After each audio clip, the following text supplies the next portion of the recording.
Slide. I get so cold, I'm like, this is freezing. What was You this? want to do it together? Or you want us to do I think he was going to grab the other. I'll get either way. Okay. Your neck actually went early one, that's fine. Come on, this is Huh? take the check. Alright. I think this is Shorter my boots. I think we have a quorum. Yeah. Alright.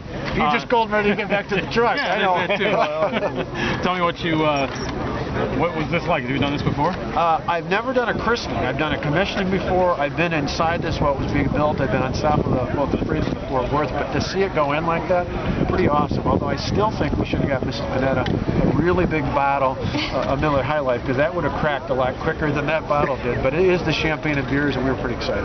What does it mean to you that it carries the name Milwaukee? Well, it's awesome in two ways. It's certainly awesome, having both my sons were born in Milwaukee, obviously a beautiful part of the state, but to have it be made in Marinette and named after Milwaukee, it doesn't get any better. I mean, it's made by Wisconsin talent. It's named after our state's largest city. It's just all the way around a good deal. And it's great to see the Navy leadership and the Department of Defense leadership here committed to more LCS ships being built right here in the state of Wisconsin. Can you talk about the federal numbers that came out today as far as jobs? Wisconsin was ranked 37th in private sector job growth. If you actually look at the updated numbers to the second quarter, we were 25th. And if you look at household income has actually gone up significantly in the last quarter in particular. So I think you're going to continue to see job numbers go up. We'll see this week as well.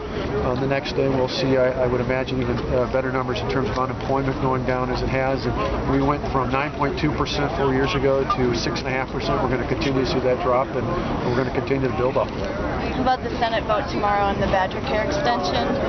Our hope is it'll be a good bipartisan vote like we had in the state assembly. I think people recognize, no matter what they think about Obamacare, that just because of the failure of the federal government's rollout of Obamacare, we don't want people to fall through the cracks here in the state of Wisconsin. And so I'm hopeful that we'll get a broad bipartisan big vote in the state Senate, just like we did in the assembly, and then we can push that transition back to the second quarter. And then, for the first time in our state's history, everyone living in poverty will be covered under Medicaid.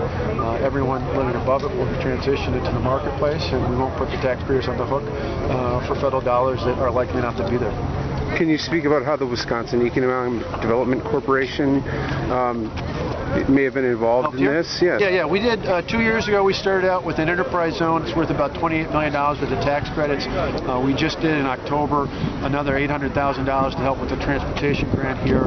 And we just approved this past week $5 million more for a maritime center of excellence to help with training, to make sure that not only this ship but future ships are built right here in Wisconsin and Marinette and not elsewhere around the country. Have you made a decision on the school mascot? I'll announce it tomorrow. For us, the reason why I've delayed on that is because it's not as important as our worker training, the property tax relief, and the other measures that we've done regarding health care. But since the legislature passed it, we'll act on it by tomorrow's deadline. And how about the news about lowering or eliminating income tax and property taxes in the state, raising sales tax?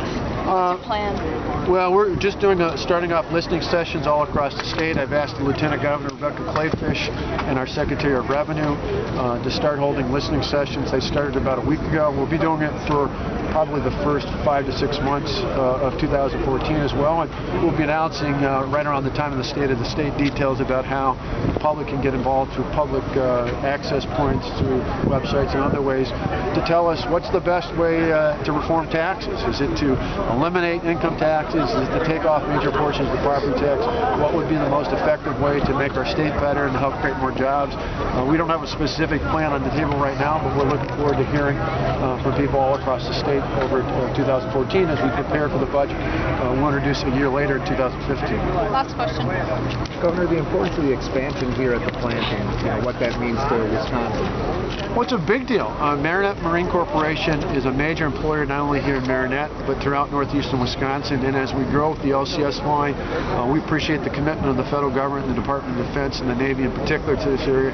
It's why we've invested millions of dollars to help build the infrastructure here, to help with training here, to help build a center of excellence, because we understand with this kind of capital investment, you're going to see not just jobs but well-paying careers that can support families all throughout northeastern Wisconsin.